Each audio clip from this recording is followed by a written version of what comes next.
Hello guys. Gate 2021 में बस एक महीना बाकी है। And if you are appearing for GATE 2021 and you want to secure a top rank in this exam, then guys, you should not miss this video. आप इस video को अपने दोस्तों के साथ शेयर कर सकते हैं so that they can also get benefited from this. In this video we are going to discuss about the last 30 days preparation strategy. Okay, 2021 GATE के लिए लास्ट के मंथ में कैसे हम प्रिपेयर करेंगे, that is what we are going to discuss in this video. And I welcome you all to the video which is titled as 30 minutes for last 30 days. 30 minutes में हम cover करेंगे कि last month में क्या होना चाहिए या कैसी आपकी प्रिपरेशन स्ट्रेटेजी होनी चाहिए. Guys, this month is extremely important, and the way you are going to utilize this month or this time is going to decide your final rank. If you utilize this time properly, अगर आप बहुत ही planned strategy के हिसाब से काम करते हैं इस 1 month में, then your rank could be in single digit. Okay, आप टॉपर भी हो सकते हैं, may be you can be in the top 10. But अगर इस मुकाम पे आके आप थोड़े से भी धीरे हुए, थोड़े से भी स्लैक हुए, आपने प्रिपरेशन थोड़ी सी स्लैक कर दी, then guys you can be out of the competition. I hope आप लोगों को सभी को पता होगा कि GATE is very competitive and with a mere like 2-3 marks आप अगर कम लेके आए हैं तो आप कंपटीशन से बाहर हो जाते हैं, आपकी रैंक बहुत पीछे आती है.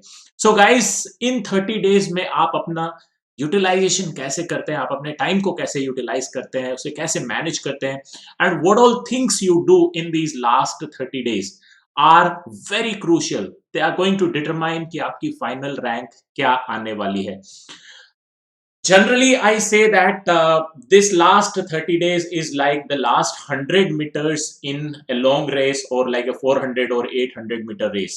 लास्ट 100 मीटर है. अगर आप लोग एथलीट्स हो, आपने कभी 400 मीटर या 800 मीटर की रेस दौड़ी होगी, तो आपको इस 100 मीटर का इंपॉर्टेंस पता होगा, जहां पे आप इन लास्ट 100 मीटर्स में एक्सिलरेट करते हैं और सारे कॉम्पिटिटर्स को पीछे छोड़ते हुए आप रेस को जीत जाते हैं. और अगर आपने इन लास्ट 100 मीटर्स में दम नहीं लगाया या जोर नहीं लगाया, तो बाकी सारे लोग आगे निकल जाएंगे और आप पीछे रह जाएंगे. So guys, that's why I always say this is the last 100 meters in a race where you have to put everything. आपके पास जितना भी है सब झोंक देना उसमें, and then you have to be a winner in this race. Okay, so guys, in this video we are going to discuss what should be your strategy for the last 30 days, और आपको इन 30 days में कैसे पढ़ना है. Okay, before moving on to our main video, I would like you to introduce to myself. I hope आप में से बहुत लोग मेरे को ऑलरेडी जानते होंगे, बट जो लोग मेरे को नहीं जानते हैं, let me introduce you to myself. My name is Vinod Kumar Dattusaliya. I have done my master's from IIC Bangalore in aerospace engineering. I was All India rank 1 in GATE in 2013. I was All India rank 4 in engineering services. I have cleared engineering services twice. I was All India rank 4 and 93. And I have also secured rank 3 in ISRO. Sorry. Apart from these exams, I have also cleared many exams which I have not written over here. And this is the reason, guys, why I want to tell you about the preparation strategy in the last 30 days, because of these strategies, I have been able to secure so good ranks in these exams. So guys, again, I welcome you all to this video on the 30 minutes for last 30 days, where we are going to discuss about what should be the strategy in last 30 days. Okay, so let's start with our main topic, which is the last mile. GATE 2021 के लिए 30 दिन में क्या होना चाहिए. Okay, so we are going to discuss about 30 days plan. 30 दिन में क्या प्लान होना चाहिए. बट जितने भी यहाँ पे स्टूडेंट्स जो ये वीडियो देख रहे हैं, जनरली मैं इन स्टूडेंट्स को 2 कैटेगरीज में डिवाइड करना चाहूंगा. जितने भी students, those who are preparing, these are the students those who are preparing. I want to categorize these students into 2 categories. पहला कैटेगरी 1 है, दूसरा कैटेगरी 2 है. ओके, इन 2 कैटेगरीज में आपको स्टूडेंट्स को मैं डिवाइड करता हूं. कैटेगरी 1 स्टूडेंट कौन से है? कैटेगरी 1 स्टूडेंट वो स्टूडेंट हैं जिनका सिलेबस ऑलरेडी कंप्लीट हो चुका है, सारे सब्जेक्ट आप लोगों ने कंप्लीट कर लिए हैं, आप लोगों ने एटलीस्ट 2 या 2 से ज्यादा रिविजन्स भी कर लिए हैं। आप लोगों ने बहुत पहले सिलेबस कंप्लीट कर लिया है, आप रिविजन्स कर रहे हैं अभी, और आपने एटलीस्ट 2 रिविजन सब्जेक्ट के कर चुके हो, सारे सब्जेक्ट्स के 2 रिविजन कर चुके हो। मोस्ट प्रोबेबली अगर आप लोग पहले लास्ट ईयर या लास्ट ईयर से पहले एग्जाम दिए होंगे गेट में, तो आपकी रैंक आई होगी, हो सकता है वो रैंक बहुत अच्छी नहीं थी, इसलिए आप दोबारा से अपीयर कर रहे हैं। So do students in this category are the category 1 student, और आप वो लोग भी हैं जो टेस्ट सीरीज पे अभी बहुत ज्यादा फोकस कर रहे हैं। Okay, so these are the category 1 student. I hope आप लोग, बहुत सारे लोग इस कैटेगरी में आते हैं जिन्होंने ऑलरेडी सिलेबस कंप्लीट कर लिया है। And then the second category students are those students whose syllabus is not complete. हो सकता है आप लोगों का ये फर्स्ट ईयर था, आप लोगों ने जुलाई में स्टार्ट किया होगा, या फिर आपने रिसेंटली स्टार्ट किया होगा, हो सकता है लास्ट ईयर आपने स्टार्ट किया हो, बट आपका सिलेबस नहीं कंप्लीट हो पाया हो। Okay, so this is the second category students, those who have not been able to complete their syllabus.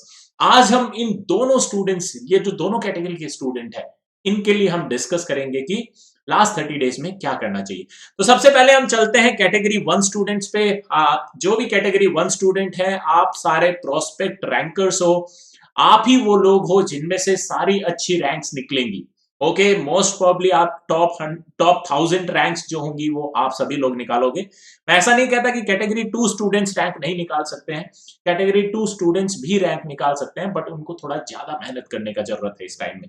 Okay, so guys, category 1 student guys are the guys those who are going to secure most of the ranks, 90 to 95% rank जो होंगी आप ही लोगों में से आएंगी। तो अब हम दोनों कैटेगरीज को अलग अलग देखते हैं और देखते हैं इन दोनों के लिए हमें कैसे प्लान करना है, 30 डेज में ये दोनों कैसे कैसे पढ़ेंगे। तो सबसे पहले हम बात करते हैं कैटेगरी 1 स्टूडेंट्स की। जो भी कैटेगरी 1 स्टूडेंट है जिनका सिलेबस कंप्लीट हो गया है, उनको ये जो लास्ट का रिमेनिंग टाइम है, last 30 days, I am saying last 30 days because जो गेट के पेपर हैं वो 6th और 7th को है, देन 13th एंड 14th को है। जिन बच्चों का पेपर 6th एंड 7th को है, उनके पास रफली 31 डेज बचे हैं। जिन लोगों का पेपर 13th या 14th को है, उन लोगों के पास में एक वीक एक्स्ट्रा है। ओके, सो ये जो सारे स्टूडेंट्स हैं, इनके लिए ये वीडियो है। आप अगर कोई सी भी ब्रांच का एग्जाम दे रहे हो, आपके पास रफली अराउंड 30 डेज है, उसके ऊपर का जो टाइम है वो एक्स्ट्रा टाइम है, उसको भी आप यूटिलाइज कर सकते हैं। But we are thinking only of the 30 days, last 30 days में क्या करना है। सो ये जो 30 डेज है, इस 30 डेज को मैं 3 फेज में डिवाइड करना चाहता हूं। इस टाइम को मैं 3 फेज में डिवाइड करूंगा। पहला है लास्ट के 5 डेज, देन लास्ट के 10 days and then the remaining 15 days. अगर आप देखोगे तो टोटल मिला के 15 प्लस 10 प्लस 5 ये हो जाता है 30 डेज। ओके, सो इन 30 डेज को मैंने 3 सेक्शंस में डिवाइड किया, लास्ट के 5 days, then 10 days and then 15 days. अब देखते हैं कि इन 15, 10 और 5 डेज में हम इंडिविजुअली क्या क्या करेंगे। ओके, सो सबसे पहले शुरू करते हैं लास्ट के 5 डेज से। ओके, ये आपका जो जब ये 30 डेज खत्म हो जाएंगे तो आपका एग्जाम डेट होगा, गेट का एग्जाम डेट है 6th या 7th या फिर 13th या 14th। तो उससे पहले के जस्ट 5 दिन, उनमें आपको क्या करना चाहिए। ओके, तो ये लास्ट के जो 5 दिन है, इसमें आपको मुझे लगता है कि उसमें आपको एक फाइनल क्विक रिवीजन करना चाहिए। सारे सब्जेक्ट, हो सकता है आपके 10 सब्जेक्ट हो या 12 सब्जेक्ट हो या 14 सब्जेक्ट हो, उन 14 सब्जेक्ट को आप एक क्विक रिवीजन करेंगे। क्विक रिवीजन का मतलब होता है कि आप 3 या 4 घंटे में पूरा सब्जेक्ट रिवाइज कर लेंगे। तो जब ये आप क्विक रिवीजन करेंगे तो इसमें आप क्या क्या करेंगे। सो you should be focusing mostly on the formulas. आप सारे फॉर्मूला देखेंगे, जितने भी फॉर्मूला है सब्जेक्ट में वो सब देखेंगे, एंड मोस्टली जो रिवीजन होगा that will B from the notes. आपने ऑलरेडी नोट्स बनाए होंगे, उन नोट्स से ही आप रिवाइज कीजिए। ओके, नोट्स होते हैं थोड़े से शॉर्ट रहते हैं, रिवीजन करने में थोड़ा फास्ट होता है। तो लास्ट 5 डेज में आप एक फाइनल रिवीजन देंगे पूरे सब्जेक्ट्स को, सारे सब्जेक्ट्स को, और उनमें आप देखेंगे mostly formulas and the notes. Okay, ठीक है, ये हो गया हमारा लास्ट का रिवीजन। उस लास्ट 5 डेज से जो पहले 10 दिन है, उनमें आप क्या करेंगे? तो उन 10 दिन में मैं कहता हूं, this is what I suggest, because that is the strategy what I followed, और मुझे लगता है कि मोस्ट ऑफ द टॉपर्स होते हैं वो सभी यही काम करते हैं. I have spoken to many people and they do it in this similar way. So in last 10 days में these are very important days. ये 10 दिन है, ये बहुत ही ज्यादा इंपॉर्टेंट है. इन 10 दिन में आपको क्या करना है? इन 10 दिन में होगा एक डिटेल्ड रिविजन. यहां पे हमने कहा है क्विक रिवीजन, नीचे जो हम कह रहे हैं वो कह रहे हैं क्विक रिवीजन. क्विक रिवीजन आपके पास 5 दिन का है, बट उससे पहले के 10 दिन में detailed revision. And detailed revision में क्या होता है? डिटेल्ड रिवीजन में आप थ्योरी भी पढ़ेंगे, जो भी आपके नोट्स हैं उनसे आप थ्योरी से रिवाइज करेंगे, और उसके साथ साथ good numericals. This is very important. जो भी आपने पिछले साल से लेके अभी तक जितने भी न्यूमेरिकल सॉल्व किए होंगे, आपने कहीं ना कहीं एक रिकॉर्ड रखा होगा कि कौन से अच्छे न्यूमेरिकल्स हैं. उन न्यूमेरिकल्स को आपको एक बार पढ़ना है, सॉल्व नहीं करना है, सिर्फ आपको पढ़ना है. हो सकता है वो किसी बुक में होंगे जिसको आपने स्टार मार्क करके रखा होगा, तो उसका सिर्फ सॉल्यूशन देखिए, उस न्यूमेरिकल को पढ़िए और उसका सिर्फ सॉल्यूशन देखिए. तो न्यूमेरिकल सिर्फ आपको पढ़ने हैं, या फिर आपके नोट्स में भी बहुत सारे न्यूमेरिकल्स होंगे, उन न्यूमेरिकल्स को आपको सिर्फ पढ़ना है. क्वेश्चन पढ़ा और उसका सॉल्यूशन देख लिया, क्वेश्चन पढ़ा फिर उसका सॉल्यूशन देख लिया. तो आपका जो नोट्स होगा वो कंप्लीट रिवाइज होना चाहिए. उसमें क्या थ्योरी है वो भी होगा, प्लस उसमें क्या न्यूमेरिकल्स हैं वो भी होगा. Guys, this is very important phase, because ये डिटेल्ड रिवीजन है. ये एक फाइनल रिवीजन है जिसमें आप 100% कंसेप्ट को एक बार रिवाइज कर रहे हो. Okay, so this is very important. I say this is one of the most important phase in the exam preparation. उसके बाद में जो तीसरा फेज है, जो अभी से लेके नेक्स्ट 15 डेज है, उनमें आपको क्या करना है? आई होप आप लोगों ने ऑलरेडी फुल लेंथ टेस्ट आप दे रहे होगे, आपने टेस्ट सीरीज लगा रखी होगी. सो आपको you should focus only on the full length test now. आपको सब्जेक्ट वाइज टेस्ट अब बिल्कुल डिसकंटिन्यू कर देना है, सिर्फ फुल लेंथ टेस्ट दीजिए. और रिमेनिंग 15 डेज में आप फोकस कीजिए कि 10 से 12 फुल लेंथ टेस्ट आप दे दे. रोज आपको एटलीस्ट ऑन एन एवरेज एक टेस्ट आपको फुल लेंथ देना है. और ये जो फुल लेंथ टेस्ट है, this is again very important. I have marked star over here.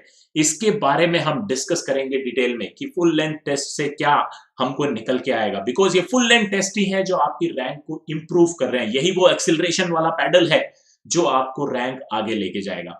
उसके साथ साथ फुल लेंथ टेस्ट के साथ साथ आपको रिवीजन करना है थ्योरी और न्यूमेरिकल्स का. सो रफली नेक्स्ट 15 डेज के लिए जो भी आपका डे है उसको आप 2 पार्ट में डिवाइड कर सकते हैं. रफली 6 आवर्स 6 आवर्स 6 आवर्स आप डिनोट कीजिए फुल लेंथ टेस्ट के लिए, और 6 आवर्स आप डिनोट कीजिए रिवीजन और थ्योरी के लिए. Okay, so this is the plan next 30 days के लिए. 15 डेज में आप फुल लेंथ टेस्ट दीजिए प्लस रिवीजन कीजिए. रिवीजन में आप थ्योरी और न्यूमेरिकल्स दोनों देखेंगे. नेक्स्ट 10 डेज में आप डिटेल्ड रिवीजन करेंगे जिसमें आप सिर्फ थ्योरी देखेंगे और न्यूमेरिकल्स को सिर्फ पढ़ेंगे. यहां पे भी आप न्यूमेरिकल्स को पढ़ रहे हो, जो अभी 15 डेज में रिवीजन करोगे उसमें भी आप न्यूमेरिकल को सिर्फ पढ़ोगे, सॉल्व नहीं करना है. एंड द लास्ट 5 डेज में आपको एक क्विक रिवीजन करना है जिसमें आप सिर्फ फॉर्मूला देखोगे और उसके बाद में नोट से मोस्ट प्रोबेबली आप रिवाइज करोगे. So this is the strategy for the next 30 days. और 30 डेज के बाद में finally you would be ready to appear for the exam. Okay, so अभी जैसे हमने कहा था कि फुल लेंथ टेस्ट के बारे में हम बात करेंगे, तो उसी के बारे में थोड़ा सा एनालिसिस करते हैं, because at this point full length test is the most important thing. Okay, तो जब आप फुल लेंथ टेस्ट दे रहे हैं, जैसे हो सकता है आपने रोज फुल लेंथ टेस्ट दिया है, तो उसका इंपॉर्टेंस क्या है? तो इसका इंपॉर्टेंस के लिए हम देखते हैं कि फुल लेंथ टेस्ट से हम निकलेगा. जब आप फुल लेंथ टेस्ट दे रहे हो तो फुल लेंथ टेस्ट देने के बाद में आप इस टेस्ट को ऐसे दो जैसे कि आप एग्जाम में बैठे हो. Okay, give it as if you are sitting in the exam. This is the real exam that you are appearing for. 3 घंटे का पेपर दो और अच्छे से बैठ के दो. ओके, और जब वो पेपर खत्म हो जाता है उसके बाद में most important thing is the paper analysis. आपको इसका एनालिसिस करना है पेपर का. ओके, तो जब कहते हैं हम कि पेपर एनालिसिस में क्या होगा, तो लेट्स सी कि पेपर एनालिसिस हम कैसे करते हैं. आपका पेपर जो है वो टोटल 100 मार्क्स का है जो आप अपीयर हुए हो. इन 100 मार्क्स को मैं 2 सेक्शन में डिवाइड करूंगा. एक सेक्शन होगा जिसमें मैं कहूंगा कि आपने कितने क्वेश्चंस अटेम्प्ट किए हैं या कितने मार्क्स का पेपर आपने अटेम्प्ट किया है, और दूसरा है कितने मार्क्स का पेपर आपने छोड़ दिया है. ओके, तो जितना भी आपने पेपर दिया है उसमें सबसे पहले एनालिसिस में देखिए कितने का आपने अटेम्प्ट किया, कितने का आपने छोड़ा। सो लेट्स से आपका 100 मार्क्स का पेपर था, उसमें से आपने 80 मार्क्स का पेपर अटेम्प्ट किया है और 20 मार्क्स का पेपर आपका छूट गया है। ओके, ये first phase of the analysis है। Going to the next phase, जो ये छूट गया है इसका हम कुछ नहीं कर सकते हैं, लेकिन जो आपने ये अटेम्प्ट किया है इसको फिर से हम दो पार्ट में डिवाइड करते हैं। पहला पार्ट है वो है आपने कितना पेपर सही किया है, and then the second is आपने कितने क्वेश्चंस या कितने मार्क्स का पेपर गलत किया है। Okay, so out of these 82 हो सकता है आपने 72 मार्क्स के क्वेश्चंस जो है वो राइट किए हैं एंड रिमेनिंग 8 मार्क्स के क्वेश्चन आपने रॉन्ग किए हैं। So now this is the analysis of paper कि 100 मार्क्स का पेपर था, 20 मार्क्स का पेपर आपने छोड़ दिया, 72 मार्क्स का पेपर आपने सही किया है, 8 नंबर का पेपर आपने गलत किया है। जब आप ये एनालिसिस कर चुके हैं तो अब कौन कौन से एरियाज हैं जहां पे हमें इंप्रूवमेंट की जरूरत है। तो सबसे पहला जो एरिया आता है जहां पे आपको अभी भी बहुत इंप्रूवमेंट की जरूरत है, एंड दैट इज द जो पेपर आपने छोड़ा है, जितने नंबर के क्वेश्चंस आपने छोड़े हैं उस पे आपको अभी बहुत वर्क करने की जरूरत है। जो दूसरा एरिया है जहां पे आपको वर्क करने की जरूरत है वो ये है कि आपने कितने क्वेश्चंस जो रॉन्ग किए हैं, उन रॉन्ग वो क्वेश्चंस रॉन्ग क्यों हुए, आपके गलत क्यों हुए। ओके, उस पे भी आपको बहुत फोकस करना है। ओके, आपको वो भी इंप्रूव करना है। और तीसरा जो एरिया है दैट इज जहां पे आपने क्वेश्चंस राइट किए हैं, जो क्वेश्चंस आपके सही हो गए हैं, जिनके लिए आपको कुछ नहीं करना है, but there is very important thing that I would like to highlight over here guys. अगर आपने ये क्वेश्चन सही किए हैं, आपको ये 72 मार्क्स के क्वेश्चन सही किए हैं, तो इनको छोड़ो मत। इन क्वेश्चंस को एक बार वापस जाके रिविजिट करो, इन क्वेश्चंस को जाके एक बार वापस देखो कि क्वेश्चन क्या कह रहा था, आपने क्या अप्रोच लगाया और कैसे ये क्वेश्चन सही हुआ, वेदर आपने जो अप्रोच लगाया था वो सही है या नहीं। हो सकता है गलती से आपका आंसर आ गया और वो क्वेश्चन राइट हो गया बट वो अप्रोच गलत हो। Okay, so you need to be revisiting these questions. आप अपने पेपर को आधा घंटा वापस जाके देखिए कि जो क्वेश्चंस आपने सही किए थे, क्या उसमें अप्रोच सही लगा है, क्या मेथड सही है। If that is right then it's okay. अगर वहां पे कुछ गलत है तो उसको आपको इंप्रूव करना है। Okay, so guys you will be revisiting these questions. इनको आप एक बार जाके जरूर पढ़िए, जरूर देखिए और देखिए कि सही है या नहीं। और ये जो दो एरियाज हैं जहां पे हमें इंप्रूवमेंट की जरूरत है, जिनको मैं स्टार मार्क कर रहा हूं, उनको आगे देखते हैं कि इनमें क्या क्या इंप्रूवमेंट की जरूरत हो सकती है। ओके, तो सबसे पहला जो चीज आता है दैट इज क्वेश्चंस लेफ्ट। आपने ये जो क्वेश्चन छोड़े हैं इनका क्या रीजन हो सकता है और इनको हम कैसे इंप्रूव कर सकते हैं। तो अगर सबसे पहली चीज हम देखें कि आपने क्वेश्चन क्यों छोड़े हैं, तो सबसे पहली चीज आती है कि टाइम शॉर्टेज। आपके पास टाइम कम पड़ गया, ओके, जिसकी वजह से आप पूरा पेपर अटेम्प्ट नहीं कर पाए।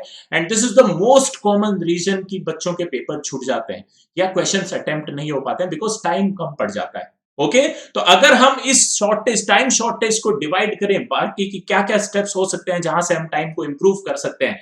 So the first thing comes is improve the speed. आपको टाइम कम क्यों पड़ा है, क्योंकि आपकी स्पीड थोड़ी स्लो थी। और वो स्पीड स्लो क्यों होती है, क्योंकि आप सारी कैलकुलेशंस हो सकता है या तो कैलकुलेटर पे करते होंगे या पेपर पे करते होंगे। ओके, सो कैलकुलेटर पे अगर सारी कैलकुलेशंस कर रहे हैं then it is going to consume lot of time. और उसको बचाने के लिए आप क्या कर सकते हैं, सॉल्व इन माइंड। जितना ज्यादा कैलकुलेशंस आप माइंड में सॉल्व कर सकते हैं that is the best thing, that is going to save lot of time. तो आप जितना ज्यादा हो सके ट्राई कीजिए कि क्वेश्चंस की जो कैलकुलेशंस है उसको माइंड में ही सॉल्व करें।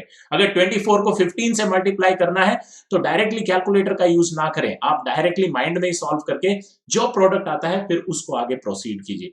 सो this is the one thing जहां पे आप अपना टाइम बचा सकते हैं। Next thing is don't waste time if stuck. अगर आप कोई क्वेश्चन पे स्टक हो गए, आपको लगता है कि यार आंसर निकल ही जाएगा, बस 5 सेकंड और 10 सेकंड और 15 सेकंड और ये 5 सेकंड 10 सेकंड करते करते आप 4 मिनट लगा देते हैं। तो अगर आपको लगता है कोई भी ऐसा क्वेश्चन है जिसमें 2 मिनट आपने ऑलरेडी इन्वेस्ट कर दिए हैं और वो अगले 10 सेकंड में नहीं सॉल्व होता है, तो उस क्वेश्चन को छोड़ दीजिए। अगर 2 मिनट इन्वेस्ट कर दिया और अगले 10 सेकंड में वो नहीं सॉल्व होता है तो छोड़ दीजिए। ये मत सोचिए कि और 15 सेकंड लूंगा तो कर दूंगा, उसको छोड़ दीजिए। We will revisit this question जब पेपर हमारा पूरा अटेम्प्ट हो जाएगा, उसके बाद हम वापस आके इसको सॉल्व करेंगे। Okay, so don't waste time if stuck. ये एक रीजन होता है जहां पे बच्चे सबसे ज्यादा मिस्टेक करते हैं और वो क्वेश्चन उनको लगता है these are very tempting question, उनको लगता है यार बस अब हो जाएगा, यार बस अब हो जाएगा, बट वो होता नहीं है। So guys don't make a mistake. अगर आपको लगता है कहीं पे टाइम वेस्ट हो रहा है, लीव दैट क्वेश्चन, आगे बढ़ जाइए। जब पूरा पेपर अटेम्प्ट हो जाएगा उसके बाद आके हम इसको फिर से सॉल्व करेंगे। Okay, the third part is keep a track of time. बहुत सारे लोगों को पता ही नहीं होता कि कितना टाइम निकल गया है। 1 घंटा निकल गया और आपको लग रहा है अभी तो आधा घंटा ही हुआ। एग्जाम में टाइम एकदम शताब्दी की स्पीड से भागता है, पता भी नहीं लगता है कि कब एग्जाम में बैठे थे और कब 3 घंटे निकल गए। Okay, so guys keep a track of time. अपने पास में एक वॉच रखिए और देखते रहिए कि कितना टाइम हो गया है। Okay, so these are some of the areas जहां पे आप टाइम मैनेजमेंट को इंप्रूव कर सकते हैं। नेक्स्ट जो चीज आती है कि आपने क्वेश्चन क्यों नहीं अटेम्प्ट किया है, that could be due to कि आपको कॉन्सेप्ट ही नहीं पता था, आपको क्वेश्चन समझ में ही नहीं आ रहा था कैसे अटेम्प्ट करना है। और अगर आपको कंसेप्ट नहीं पता है उस क्वेश्चन का, then there is only one remedy to it and that is to revise the concepts again. जो भी क्वेश्चन आपने छोड़े हैं, जाके उनका वापस से थ्योरी रिवाइज कीजिए। और ये सब कब करेंगे आप, रिवाइज द कंसेप्ट, ये सब कब करेंगे, जब आप फुल लेंथ टेस्ट दे रहे हैं। तो रिमेनिंग 6 आवर्स जो बचे हैं, ओके, सो रिमेनिंग 6 आवर्स जो बचे हैं, उन रिमेनिंग 6 आवर्स में ये रिवीजन करना है। जितने भी क्वेश्चंस आपने छोड़े हैं पेपर में, उनके सारे क्वेश्चन से रिलेटेड जो भी थ्योरी थी उसको आप जाके वापस रिवाइज कीजिए। Okay, so guys, this was about the questions which were left. Now आते हैं दूसरे एरिया पे जहां इंप्रूवमेंट की जरूरत है, and that is the wrong questions. अब देखते हैं कि रॉन्ग क्वेश्चन कैसे हो सकता है। तो पहली चीज जो आती है कि आपने क्वेश्चन गलत कैसे किया, that is the calculation error. आप कैलकुलेशन कर रहे थे, आपका आंसर कुछ गलत आया, आपने वो लिख दिया एंड देन क्वेश्चन गलत हो गया। तो इसको कैसे हम इंप्रूव कर सकते हैं। तो सबसे पहली चीज जो है कैलकुलेशन गलत करने की, वो है आप कैलकुलेटर पे कैलकुलेशंस कर रहे थे, कहीं पे आपने नंबर मिस कर दिया, कहीं प्लस की जगह माइनस कर दिया या प्लस की जगह मल्टीप्लाई कर दिया। तो इसके लिए आपको देखना है अपनी कैलकुलेशंस को। You have to be careful while doing this calculations. आपको थोड़ा दिमाग लगा के ये कैलकुलेशंस करनी है कि हाँ टाइप हो गया है, तभी जाके आगे बढ़े। So you have to recheck your calculations. आपको देखना है कि आपने सही किया है या नहीं। दूसरी जो बहुत इंपॉर्टेंट चीज है जो मैं यहां पे बोलता हूं, and that is to think logically whether the answer make sense. जब आपका आंसर आ जाता है तो डायरेक्टली आंसर को लिख के आगे मत बढ़िए। 2 सेकंड रुकिए, दिमाग में सोचिए कि क्या ऐसा आंसर जब मैं सॉल्व कर रहा था क्वेश्चंस, जब मैं टेस्ट सीरीज दे रहा था, तो क्या ऐसे ही आंसर आ रहे थे।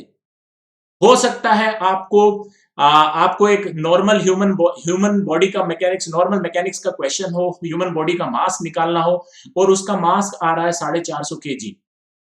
तो एक आदमी का वजन अगर 450 केजी आ रहा है, तो आपको सोचना है कि यार no, this doesn't make any sense, तो कहीं पे मैं मिस्टेक कर रहा हूँ। Okay, so think logically whether जो भी आप आंसर लिखने जा रहे हो, क्या वो answer whether that make sense और नॉट। अगर उसका सेंस नहीं हो रहा है तो एक बार अपनी कैलकुलेशंस को वापस चेक कीजिए। And guys, I am confident that you will find the mistakes और आप अपने 2 मार्क्स बचा लेंगे, या -2.66 बचा लेंगे। 2 मार्क्स तो आपके क्वेश्चन के और -0.66 आपके नेगेटिव मार्किंग के। So guys, this is very important. Think logically whether your answer make sense और not. Okay, next thing is in this question is read questions properly. बहुत बार होता है कि जो क्वेश्चंस गलत होते हैं उसमें कुछ ऐसा डेटा दिया हुआ होता है जिसको हम मिस कर देते हैं। जैसे आपको किसी एक ऑब्जेक्ट के लिए कुछ निकालना था, and he is saying that there are 4 objects lying over there. So आपको टोटल मास निकालना था, आपने एक ऑब्जेक्ट का मास निकाला और आपने वही आंसर लिख दिया। कहीं आपने 2 से मल्टीप्लाई करना भूल गए, कहीं आप 2 से डिवाइड करना भूल गए। ये वो एरियाज होते हैं जहां पे आपकी कॉमन मिस्टेक्स होती हैं। Okay, so you have to read this question very carefully कि क्वेश्चन में पूछ क्या रहा है, और वही आपको रिप्लाई करना है। So these are the 3 areas जहां पे आपको कैलकुलेशन मिस्टेक्स हो सकती हैं, या क्वेश्चन में जो रॉन्ग हुए उनमें कैलकुलेशन एरर हो सकती है। मूविंग ऑन की दूसरा आप क्वेश्चन कहां गलत कर सकते हैं। दूसरा क्वेश्चन गलत कर सकते हैं if your concept is not clear.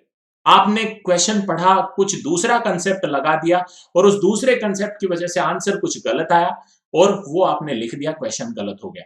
तो उसके लिए रेमेडी क्या है, उसके लिए रेमेडी है कि again you are going to revise this concept in the remaining 6 hours. जो भी 6 घंटे हैं उसमें आप जाके इस थ्योरी को वापस से पढ़ेंगे, क्योंकि अगर गलती से वो क्वेश्चन एग्जाम में आ गया तो you are going to make a mistake again. Okay, so वो मिस्टेक ना करें, इसके लिए आपको वो थ्योरी जाके वापस पढ़नी ही है। Okay, so this is the second area that your concept is not clear. And last is the silly mistakes. ये भी एक एरिया होता है जहां पे बहुत लोग मिस्टेक्स करते हैं। सिली मिस्टेक्स क्या होती है? आपको पता था ऑप्शन बी है, आपने ऑप्शन बी लगाने का सोचा बट गलती से सी लग गया, तो that is one silly mistake. Okay, आपको क्वेश्चन नंबर 21 का बी लगाना था, आपने 22 का बी लगा दिया।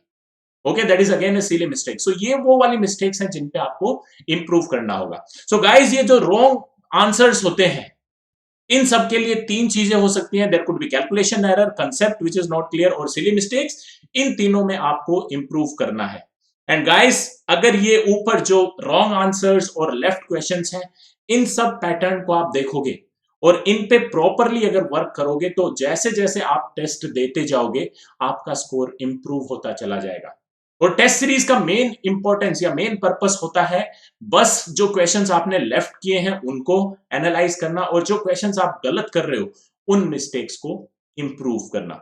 So guys, make proper use of this time. आप एटलीस्ट 10 से 12 टेस्ट दीजिए और उनका एनालिसिस बहुत इंपॉर्टेंट है। उस एनालिसिस के बेसिस पे आप अपना परफॉर्मेंस इंप्रूव कीजिए। Okay, so that was for the category 1 student. अब आ जाते हैं कैटेगरी 2 स्टूडेंट्स की तरफ, जिन लोगों का सिलेबस नहीं हुआ है उनको इन लास्ट 30 डेज में क्या करना है। So again I would like to divide this time into 3 phases. One is the 5 days, other is the 10 days and the last is the 15 days। सो यहां पे जो 5 days और 10 days का शेड्यूल है वो दोनों स्टूडेंट्स के लिए चेंज नहीं होगा। आप लास्ट 5 डेज में क्या करेंगे? एक क्विक रिवीजन करेंगे, formula plus notes. Last 10 days में क्या करेंगे? Detail revision which is of theory and good numericals. But यहां पे जो 15 डेज, अभी से जो 15 डेज है, वहां पे थोड़ा स्ट्रैटेजी में चेंज है। ओके, सिंस आप लोगों का सिलेबस नहीं कंप्लीट हुआ है, तो I recommend you to complete this syllabus in these 15 days. आप इन 15 दिन में आप अपने रिवीजन पे ज्यादा ध्यान दीजिए, थ्योरी और न्यूमेरिकल्स दोनों को रिवाइज कीजिए। बट आपको थोड़ा सा पेपर का एसेंस पता चल सके, थोड़ा पेपर का टेम्परामेंट डेवलप हो सके, उसके लिए आप एटलीस्ट 4 से 5 फुल लेंथ टेस्ट जरूर दीजिए। 4 से 5 फुल लेंथ टेस्ट देंगे, उनका एनालिसिस करेंगे, तो आपको पता लगेगा कि आपकी जो सिली मिस्टेक्स वगैरह हो रही हैं उनको आप इंप्रूव कर सकते हैं, या फिर आपका टाइम मैनेजमेंट इंप्रूव होगा। तो सारे स्टूडेंट्स को एटलीस्ट 4-5 टेस्ट तो जरूर देने।